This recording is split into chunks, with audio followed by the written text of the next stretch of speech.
At the end of Long Island, some 100 miles east of New York City, lies the township of East Hampton. Stretching from Montauk Point westward for 25 miles, the town consists of the villages of Montauk, Amagansett, East Hampton, and the hamlet of Springs.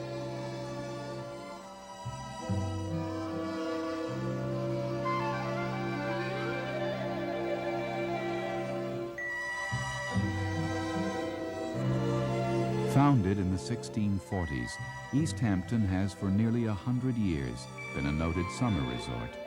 But in the last few years, a year-round retreat for members of the artistic community.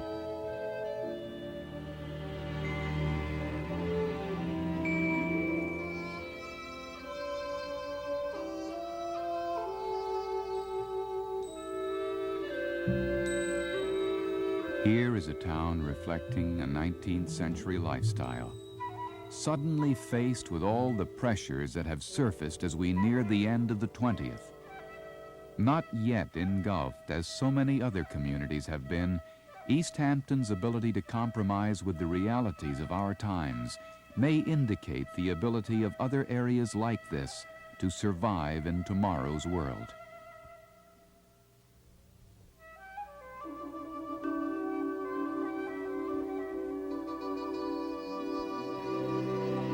Let's join our host, Robert Alan Aurthur, and visit A Sense of Place.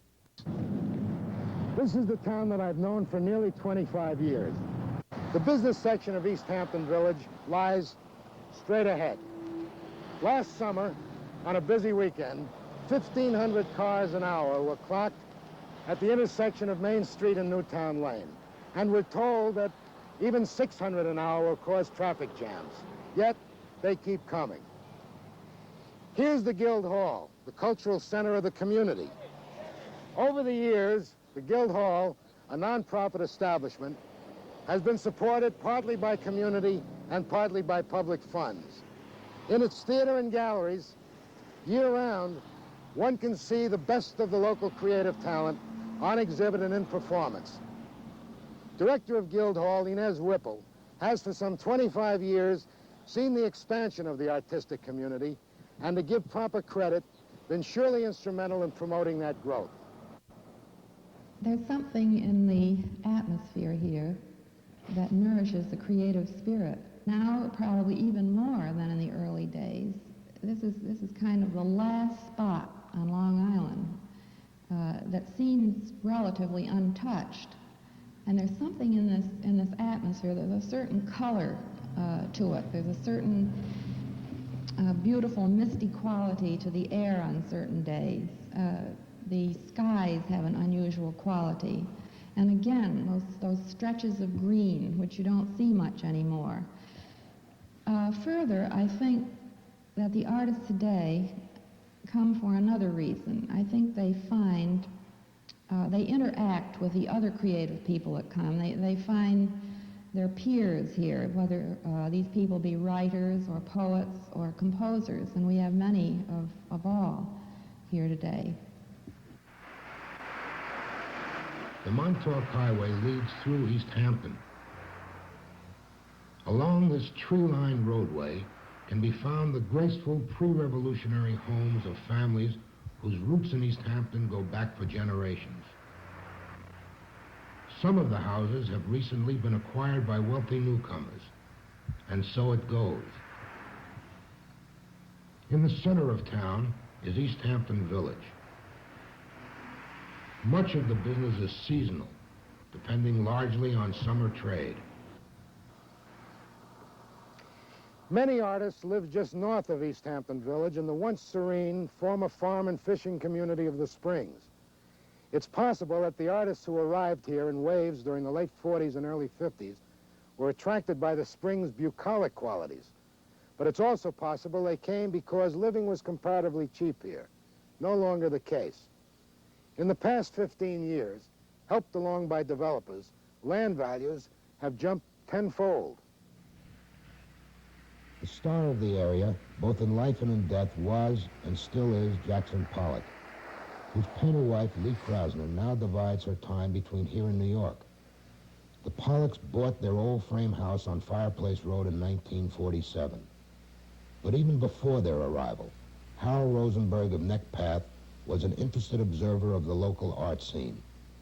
Now art critic for The New Yorker and a professor at the University of Chicago, Rosenberg tells of the pre-1940 art scene and the developments that followed. I came out in the spring of 1943. That was during the war. There wasn't any scene, really. There had been, and were still a few surrealists among the group that had fled from France when the Nazis took over. And in its modern aspect, they were the art world of East Hampton Springs. They discovered the place.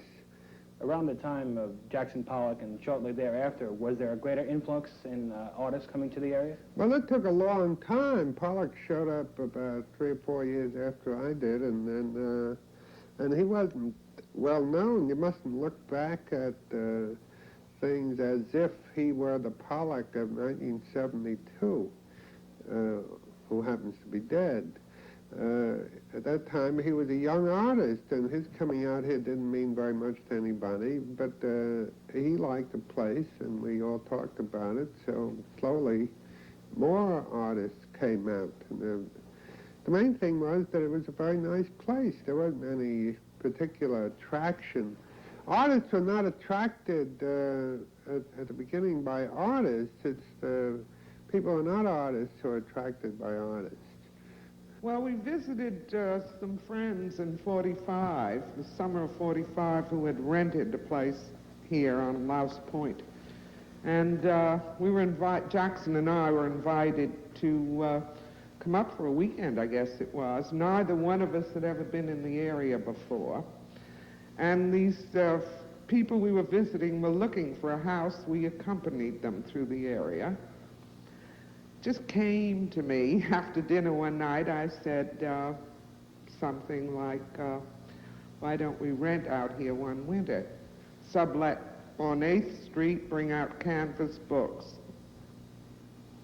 Well, Jackson's response was though I had gone crackers, and I thought, yeah, he's right, what a crazy idea. But he had a delayed reaction and announced that we were going to come out here and live out here. Whereupon I thought he'd gone crackers. But that's how we got here. So it wasn't all planned or thought out. It was just in that little encounter with the friends. We drove around, we saw the area. I felt very drawn to it, and I guess Jackson did too, since he declared it, you know, give up AIDS. I didn't go that far in my thought. I thought a winter or so might be nice to try out here. Are there any qualities that stood out then as being especially attractive to Qualities? other places? Well, the quietness, for instance, back of my house, just the quietness of that landscape, the ocean being available in a few minutes, seemed as good a place to try by way of breaking from the city. I guess primarily what I'm saying is there must have been a need, even if it was unconscious, to blow from the city for a bit. Jackson Pollock died in an automobile crash on Fireplace Road in the summer of 1956. He's buried in the Springs Green River Cemetery, his grave overlooking the final resting places of Ad Reinhardt, writer A.J. Liebling, artist Stuart Davis, as well as several generations of Millers, Bennetts, and Kings. Directly across the street from the cemetery is the home of Willem de Kooning, now America's most celebrated artist. Bill de Kooning's studio is about a mile away, just off Fireplace Road. On most days, you will see de Kooning bicycling his way between home and studio. He no longer drives a car, but is chauffeured wherever one is needed. I don't know. I think that probably people like Pollock and de Kooning came out here to paint for not dissimilar reasons. I don't think that they came to get away from New York. It was a reasonable place to live at that time. I mean, one could get a house with a barn that you could make into a studio for quite reasonable sums at that time.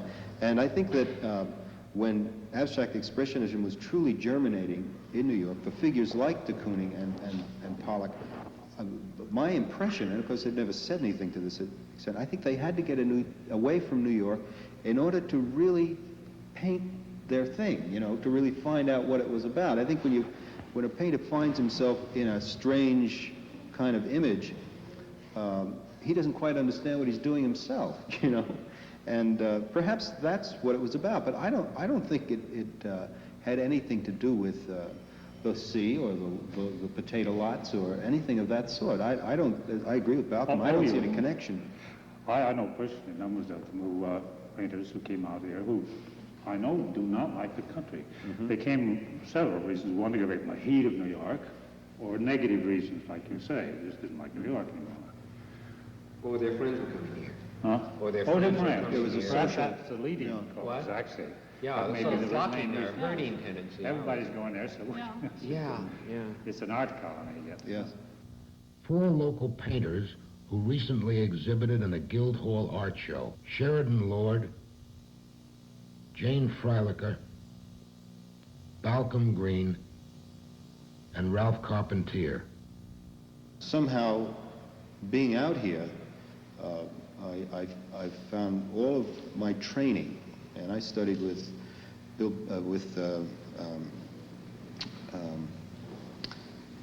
an abstract expressionist painter, and I was not particularly inclined to that kind of painting myself, but all of my the way in which I related to painting was definitely connected to that school of painting. But as I began to find myself and began to struggle through that battle of who the hell are you and what are you painting for and why are you painting what you're painting, somehow the beauty of this place and the lifestyle that this place somehow imposes on you as an artist helped me form my own particular image. And I would say that that's true of most of the landscape painters out here, the people who really let the landscape touch them. This is Amagansett Atlantic Avenue Beach. It's had other names. Off-Broadway, Martell's, Asparagus. And during World War II, it was the home of the exiled Surrealist painters.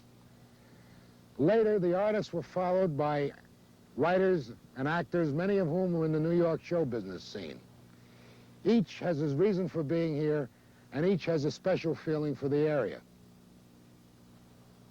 We came with little babies that we carried around in baskets. You'd say, pick the baby up off the floor, the dog's coming in, kind of thing.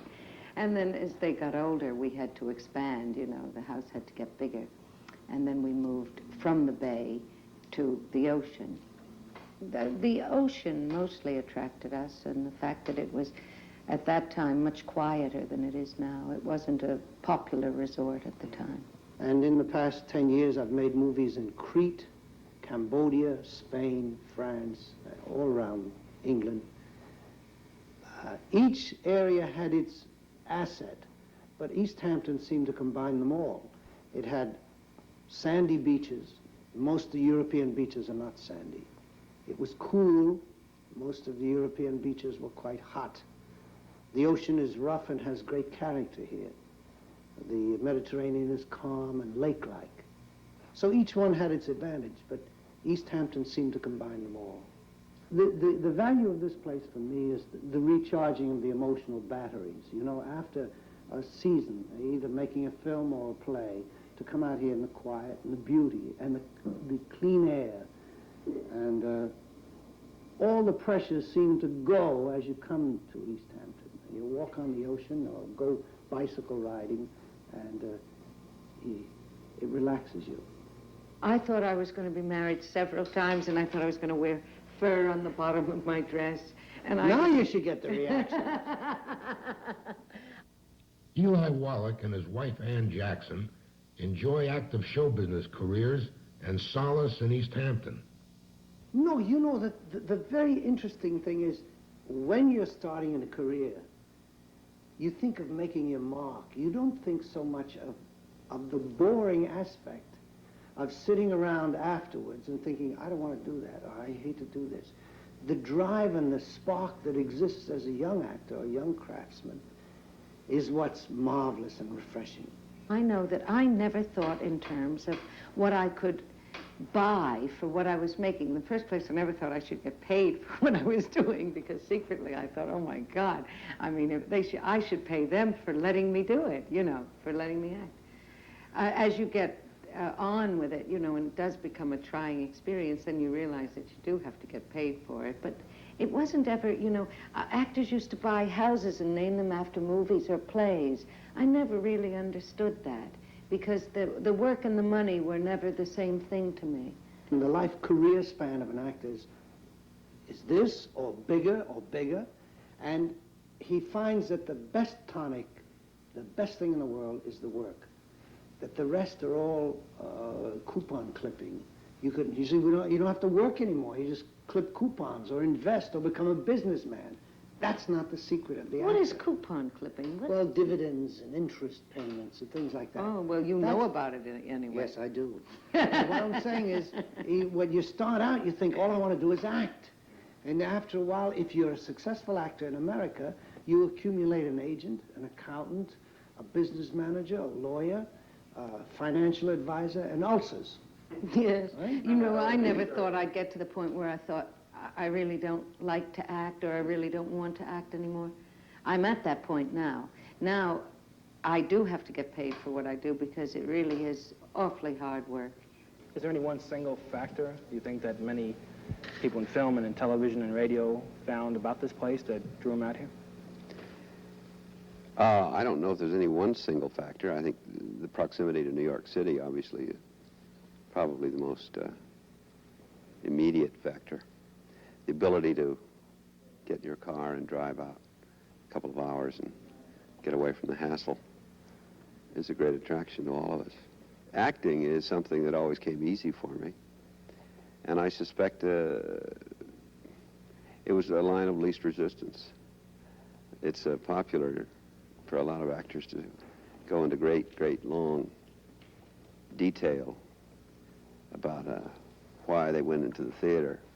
And I'm sure in many cases it's quite true that there was this great kind of creative calling, but I'm not sure there aren't a lot of people like myself who went into it because it was a line of least resistance. I found out when I was in the first grade that if I volunteered for the class play, I wouldn't have to clean the erasers after school. So I learned early that it was, in a way, an evasion. It was a way to evade things that were unpleasant if I volunteered for the play. And it was something that always came easy. So when I got fired as a newspaper man, I think I just looked and thought, well, it was something I was interested in. And I thought, well, I'll give it a try. I remember saying to myself, if it doesn't work out in 3 or 4 or 5 years, I don't intend to sort of sit around waiting for the phone to ring forever. I'll get on to something else. And I, at the time, thought that I'd probably go into writing. But happily, gradually, over the years, I started in New York and I started in the theater. And every year seemed to get a little bitter. The early years were quite fervent and pretty hungry. But that's all part of the early struggle. And in those days, it was considered very exciting when you're a young artist starting out. It's part of the dues you pay. Cliff Robertson and his wife, Dina Merrill, make East Hampton their home. Cliff's career took on new dimensions when he won the Academy Award for his performance in the film Charlie. Well, after you win one of those Oscars, they descend on you with these scores of scripts. And I was shocked to find how much money they were offering. And it's a great temptation to grab one of these things. But looking at them closely, I realized that essentially they were all the same kind of commercial tomes that I had been doing before Charlie, B.C. So I decided after Charlie that I would never get back on that treadmill of mediocrity. And the only way I could do it, in this case, was to go out and do my own. Strangely enough, the scripts that were coming to me were very commercial, but they were not films that I wanted to be a part of. So I just took a page out of Mohammed's book and went to the mountain, as it were. and it seemed to work, and that's what I'm going to do for the rest of my life, I hope. Maybe just direct sometimes, maybe just act sometimes, and maybe just write, or sometimes maybe do all three. My name is Craig Claiborne. I formerly wrote for the New York Times. The subject was food and restaurants. I'm living in East Hampton because of this man who you see behind me, Pierre Franey. He's one of America's greatest chefs and was formerly chef at Le Pavillon restaurant in New York. He came out as chef and years later persuaded me to come out and join him. I left New York because I couldn't stand the pressures. It was too much of a pace. I was in a position, happily, that I could come out and live in my home. I love the Hamptons because we find the greatest food, the greatest produce, I think, in all of America out here. Today for lunch, we're going to have a striped bass out of the local waters. We're going to have strawberries that I picked myself this morning at a place in Amagansett, which is a village close by. And it's just about paradise. Well, I was born in Mississippi. I grew up in a boarding house. My mother was a great cook, and I spent a great deal of my time as a child in the kitchen cooking. While other people played baseball and football, I was wielding a spatula and holding a saucepan. It was as simple as that. Some people like to play golf, some people like to play tennis. I have a passion for cooking. It's been a permanent part of my life as long as I can remember it. Cooking is very much of one of the greatest hobbies in all the world, because at the same time that you are doing something that gives you great pleasure in manipulating your own hands, you're also doing something that's a labor of love, really, and you're doing something to give pleasure to someone else.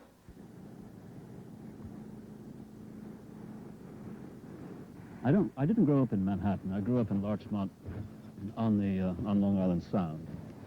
And I've spent most of my life living by oceans. My family had a house in Palm Beach. And I feel the necessity of living by water, and that doesn't include lakes. I've got to be by an ocean all the time. I go into Manhattan. I went into Manhattan when I was a kid, only when I had to. And though I do keep an apartment in New York, I get out of it as quickly as possible. I like to live by the sea. Playwright Edward Albee has a home overlooking the beach in Montauk. Liking the theater as much as I do, wanting to go see plays that I enjoy, which may be one of the reasons I started writing plays. So I don't like most of the plays that I see, and I do like seeing most of my plays. The workshop is a writer's colony that my foundation runs about 5 miles further out. That's sort of an oceanside version of the MacDowell colony, with painters, playwrights, and novelists who just go there to have the isolation and the peace and the free time to sit around and write and paint. I find New York City too much of a seduction when I'm there. There's so many other things I want to do other than write. And I'm a very undisciplined person. If I'm trying to work in New York, I welcome the telephone. I welcome having to go to a business meeting. I welcome the fact that there are movies playing and plays about to open and art galleries and things like that. Fortunately, in Montauk, self-discipline is a little easier. The main reason that we came out here was, first of all, we found it beautiful. We came out here for a couple of summers, and then at the same time we were finding New York intolerable, so we just came out and stayed on a full-time basis. Now we live in London part of the year, and here during the summers, I find I have to have both. You know, my artist friends are self-contained. They can do the whole thing here, but I need blocks of time where I can write, which is why East Hampton is valuable for me, because I can sit here and do my work. Tom Paxton and family split the calendar year between East Hampton and London. I studied to be an actor, and I even took a degree in drama, and I gave it a good shot. I was in quite a few plays. But I found that, you know, I might be able to do that competently, but it wasn't my thing. I think I was more egocentric about it. I wanted to make, and I didn't want to say someone else's words. I wanted to write the whole schmear myself, and I had played around with scribbling this and scribbling that and drawing this and drawing that, and none of that fit, as much as I might enjoy it. But almost the same time that I began learning folk songs, I began trying to write them too, and I found something I could do, and that fit, and that I was happy and excited about, and ambitious to do, and eager to do, and that came very early. I was, I guess, in my last year of college. Well, there's a whole different, there's a pace to life here, which is very complementary to pace of life in London. It's slower. But I think I can say in fairness that at times the pace of life here is not so much slow as it's lethargic. And I think that has to be guarded against by me very, very, very strictly. James Rosenquist, leading contemporary painter.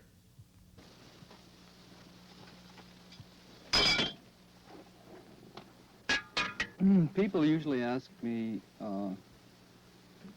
where do my ideas come from, and they say, how can you live out here where it's so beautiful? And I've been living here about 6 years, and I've been waiting for ideas to happen, and I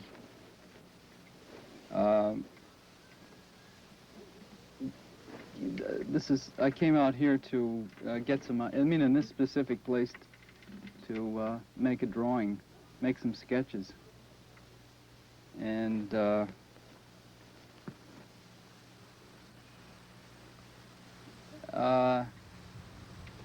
I don't miss the city at all. And I like it a lot out here. Well, before I moved out here, I was thinking of moving out, living up in the country in New York somewhere, but what I really like is about 13 miles away from here is the 12-mile limit. The ocean is about a mile away, mile and a half, and Long Island's very flat, and it doesn't have any mountains, but there's a deep drop-off right about a mile away, and I like that. I like the ocean.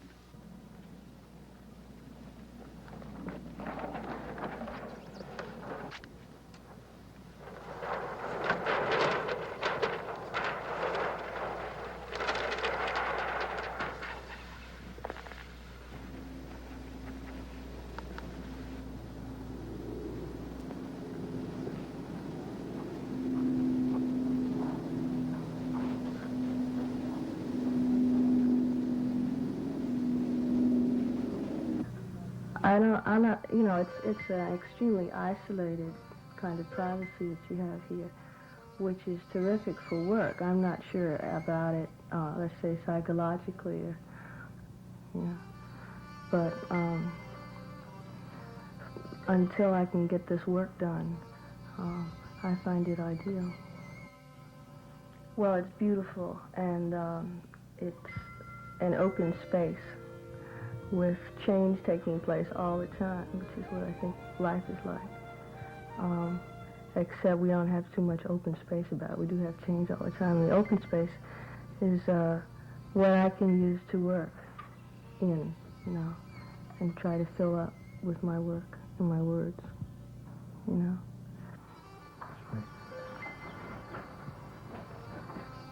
I don't think of this situation here as an escape in any respect.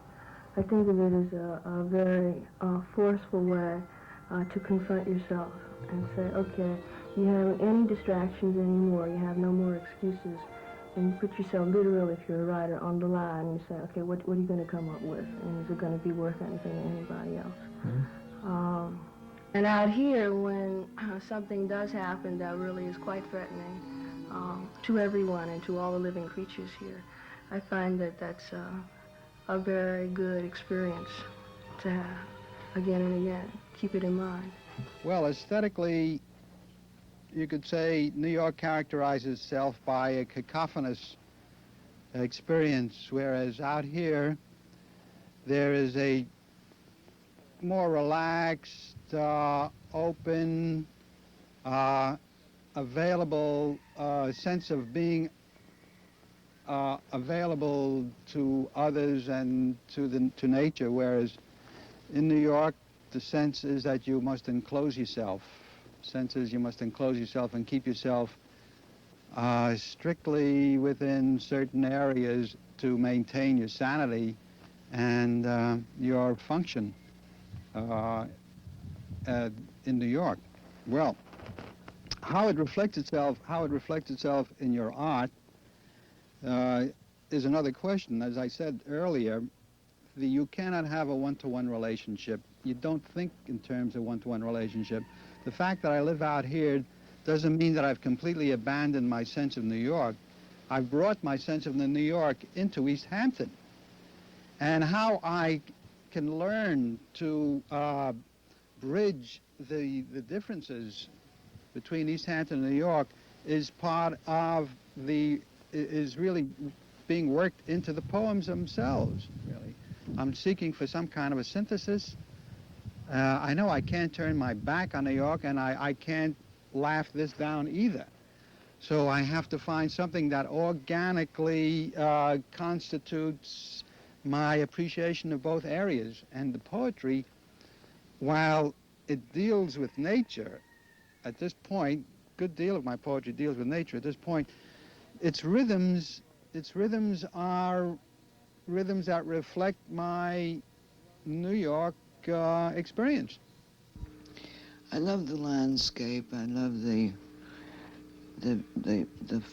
flat lands, the fields that terminate at the sea. That's a sort of landscape I've always loved. I like the low skies, and I love the people. I love the combination of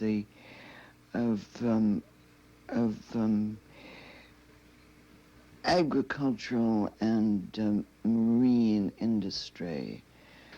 The local people are the most ingratiating workmen in the world, and in some ways they're the most infuriating, because they are so much a part of the landscape that they are totally allied with the sea, even though they may be plumbers or electricians or carpenters. It's hard to get them in the spring because they're getting their boats into the water. And in the summer, they're in their boats. And in the fall, they're shooting ducks from their boats and getting their boats in out of the water. And in the wintertime, they're tying flies and mending their nets. Jean Stafford, Pulitzer Prize-winning writer and widow of journalist A.J. Liebling. I am fond of saying that I write for myself and God and a few close friends. I hope that my close friends' name is Legion, but I don't write for any. I don't write for any, and I don't know who my audience is. I just want to write. I just want to entertain and move.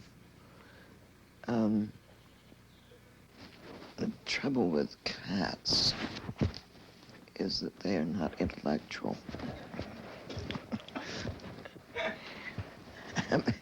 But that's also one of their great charms.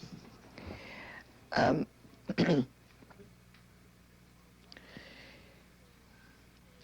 I just had to be a writer because my father was a writer, and it never occurred to me to be anything else. I am writing a novel. I have two studies. In my upstairs study, I'm a novelist, and I work on my novel in the morning, and in the afternoon, I write right in my downstairs study, and where I review and where I am writing numerous essays on numerous subjects, and I have projected a book of miscellaneous pieces of nonfiction.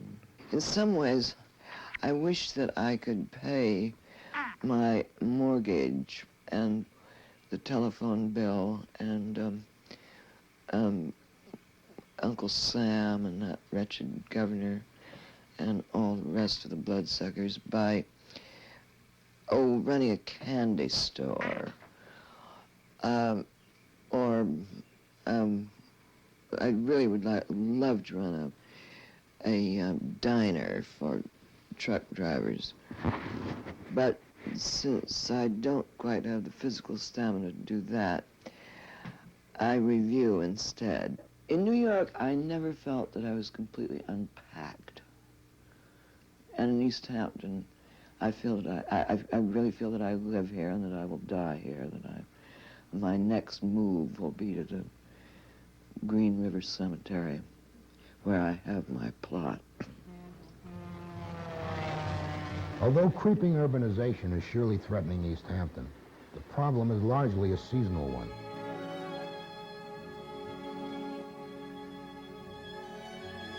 Between Memorial and Labor Days, the summer population dwarfs the year-round census. Economically, the real estate interests, motels, shops, restaurants, and local artisans depend mostly on the summer months to make their livelihoods. Just behind me is Amagansett East, which is a jazzier name for an area that used to be known as Beach Hampton. Most of these houses have been built in the last 10 years. And during the summer, a lot of them are rented by young singles who come out here in groups.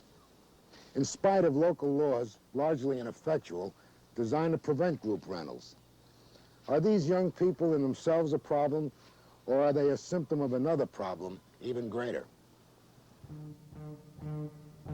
I think East Hampton, for me, aesthetically, is an incredibly peaceful place. You know, there's a sense of country, and there's the beach, and there's a fantastic sense of freedom. No, it's a lovely atmosphere. You're away from the city. You're away from the hustle and bustle, if I can use that cliche. Oh, I won't. It's a lovely country type environment where you can just let yourself go and do what you want, when you want to do it, and how you want to do it. I like escaping from New York on the weekdays, and on the weekend you have the beauty of all the advantages of New York because so many New York people are here. The town has decided, well, they don't want any groupers around, and we have as much right to be out here. So we rent our homes, we pay, we give the business people out here a lot more money than they could ever make off the people who live out here and the families that come out here. The impression given of the group is mistaken. It's not wild. Sometimes I wish it were, but it's not. The whole Bonacker crowd, which is the antiquity here, wants to preserve the antiquity. And through the years, you've had different types of invasions here. You've had an artistic invasion, you've had a homosexual invasion, now you have, as they put it, a grouper invasion. And all of these invasions have managed to survive. There's an artist colony in a certain area, there is a homosexual area, and there's a grouper area. All these things have phased in. Financially, they're an asset to the town. Now, certainly, I can understand from the Bonacker standpoint that they don't want this to become a Fort Lauderdale. It's a quaint town, and East Hampton's one of the most beautiful towns in the country, in the world, I would imagine, as a small town. I don't think this is happening, and we want to do nothing to change this in terms of conviviality, in terms of a passive vacation resort. But we need their understanding of our position. We're here to have a nice time. I think East Hampton town's growing a little bit too big for me. I liked it a lot better 10 years ago when there wasn't quite so many people around.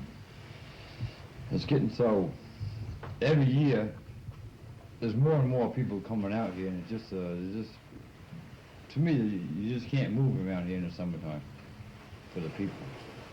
If a bunch of fish shows up during the day and there's 500 or 600 people laying along the beach in that area, why it definitely gives us a problem. And 9 times out of 10 we can't haul them because of the people. If the occasion arises that a bunch of fish make up right offshore these people that's saved their money for a 2-week vacation on the beach, and you can imagine now, 2 trucks, a big dory and a trailer comes zooming down there, you're going to get static. And the more population we have in this area, and we're going to have more and more of it. As much as the commercial fisherman has been belittled in a lot of his thought and ways, I think he's intelligent enough to cope with the situation the way it is right now. But I don't know how much longer he can cope with it. Well, things have certainly changed, and in my opinion, not for the better. I mean, that's happens to every place. When some discover it, more come to summer resort. I've never liked resorts, some resorts at all. I suppose what I liked about it was to get away from crowds of people and summer people. And we can't escape that very much longer. What's happening here, I think, for myself, and I think Sherry too, is that we feel that our subject matter is being destroyed by forces that are beyond seemingly anybody's control. After all, a farmer finds himself with his back to the wall and owning large tracts of land that can't be turned into potatoes, particularly in a lucrative way, so he's got to do something with it, you see, and politically not too much is happening to help him resolve that problem or to preserve what's here. And as a year-round resident, I find myself deeply embroiled in all sorts of community actions that are trying to save it all, my wife and myself. But I feel very desperate about it. Somehow, even though the landscape is being destroyed, and maybe one can still paint it, I don't know. But I don't think I would want to ever paint housing developments as you find in Nassau County, you know, something like that. I mean, that to me completely turns me off. You drive down the expressway and you look at this and you think, my God, it's subhuman. It isn't even interesting as forms. It's just ugly, you know. Well, you don't like it. You find yourself being absolutely awful about that, thinking, well, why are they coming? You know, of course they But should I'm sure that when we originally came, someone thought the same thing. Yeah, what are we doing here? What are they doing out here? I think if you have a strict coding, that is, you do things with taste. The Ladies Village Improvement Society here is a strong organization, and the trees and the streets are well taken care of. What this area has done quite well, though, is keep out the rising motels, the condominiums. It hasn't become Miami Beach in the sense of these big hotels. Or suburbia, which has happened with most of the places close to the city, and it's unavoidable. I mean, I don't know why anybody would want to live in the city unless they had to. Well, I think East Hampton's unique, at least it has been for the last 20 years that I've known it. I think it's losing some of that unique physical charm. It's the old Walt Whitman Leaves of Grass country originally. It's retained it. It's desperately tried to retain it, but it's losing. And it's losing, of course, to people. I don't think most of us came out to avoid people, but we came out for a kind of a Walden's Pond, a kind of a place where people, when they were here, lived quietly, and if they worked quietly. But with the influx of so many people, it's becoming disquieting. There are too many people now, too many houses. I came out here partly to be by the ocean and partly to get away from intrusion, partly to get away from being surrounded by too many people. But the population does increase, and this is an especially lovely area to live, and so I suppose I can't be too offended that most people want to live here. I think what's going to happen in Montauk, once in Albany they pass the legalization of gambling, from what I can tell by the types that are buying up an awful lot of the land in Montauk, Montauk is going to become the Las Vegas of the East. I'm pretty sure of that, which is fine in one sense, because one of my fondest activities is winning at the roulette table. But that will happen 4 miles further out in the town, and that won't bother me too much. I suspect that one of the laws must apply out here. The place is too beautiful, too ideal in every sense, and therefore it must automatically draw to it people and situations that want to destroy it. Well, a lot of the fears about summer invasions, et cetera, smack to me of I've got mine, and everyone else stay away. That bothers me too.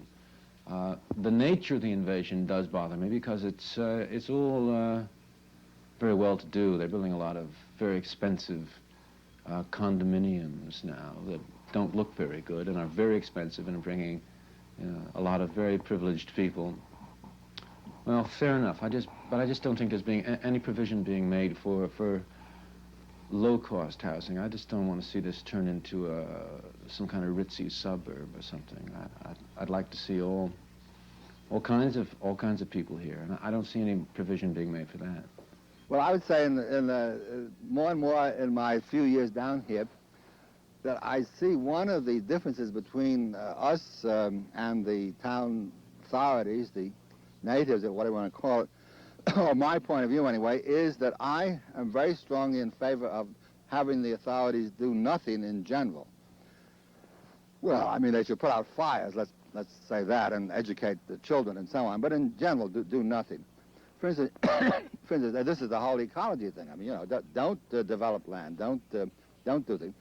But specifically, we've had several issues here. This Beale ladies' home, that kind of the relatives that they were so obsessed with cleaning up, you know, and it's all overgrown. It looks like a jungle. I think it looks absolutely marvelous among all those well-trimmed lawns up there on the expensive district. But anyway, they insisted on inspecting it for health and so on. I don't see why, if people want to live in a rather sloppy way, upper-class Tobacco Road way, I don't see why they shouldn't be allowed to. I haven't seen any great amount of, you know, development here. You see some along the Montauk Highway, but I'm always impressed with the tremendous amount of completely empty space there is. Everett Rattray, born here and editor of the East Hampton Star. I don't really think that the place has changed that much over the past 14 years, or that it's changed that much within my memory, which goes back about 30 years. The population has probably doubled in that time, but basically this is still the same sort of place that it was in the late 30s. I think probably the biggest problems now are problems of planning, which really means problems of ecology and population, and generally the area has been reasonably forward-thinking in its planning to control future growth. There have been some notable lapses, but on the whole, Southampton Town, East Hampton Town, which make up the whole South Fork of Long Island, have at least acknowledged that they have to think about the future, which is more than some areas do. The artists say there are too many people. Other residents disagree and claim the area hasn't changed much in the last 10 years, although we know the population has doubled over that period. Is it that the artists are more sensitive to change, or are they alarmists? Do the local people have a better long-range perspective, or are they afraid to admit the change, knowing an admission of a threat, a serious threat, requires some kind of action? Montauk is a microcosm of the kind of problems the east end of Long Island faces. Population figures and the visual signs of urbanization seem to support the view that the area has certainly changed. If one is a seeker of refuge, the change is not for the better. The economy of the community is tourism, and what brings the tourists here is the rural nature of the community, and the more people, the less rural it is. Right now the area is almost unspoiled in the winter, like it's empty and it's isolated and it's beautiful. And the idea of building condominium apartments in Montauk to me is a little bit frightening because this is a beautiful area to be in. As far as bringing in business goes, if it's going to mean like destroying the area ecologically, I don't think anybody wants that. As long as there is as much commerce as the traffic will bear, we're much more concerned with keeping the traffic in this end of Long Island farther down.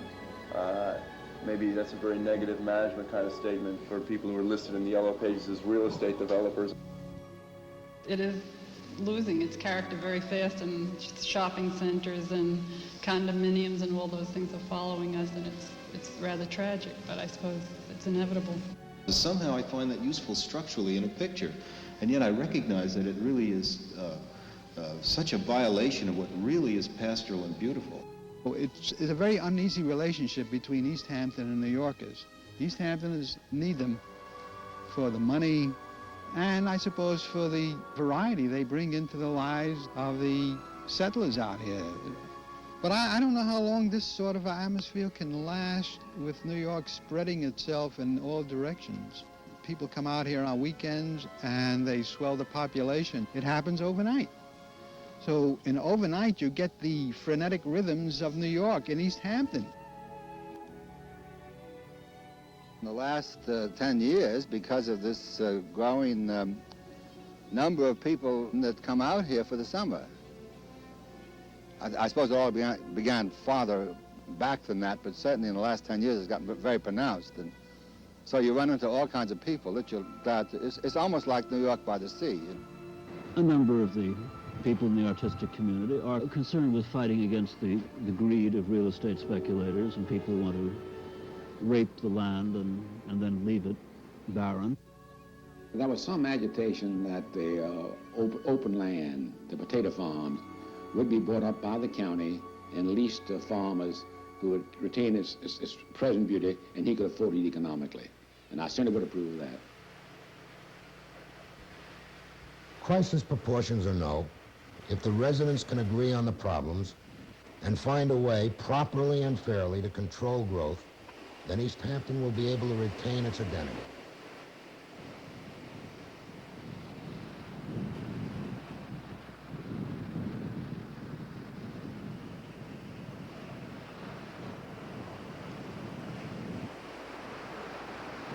But whatever happens in East Hampton town, environmental and aesthetic concerns must be balanced against rampant commercial interests. And not just here, but everywhere. Because while East Hampton may be unique, it is by no means alone in its problems. The urban and suburban ills that infect our entire society are being felt here as well as everywhere else. The problem for all, and not just us in East Hampton, is can we embrace change for the better while resisting change for the worse? Or to put it in another way, can our world still afford its quiet places, its places of refuge and beauty?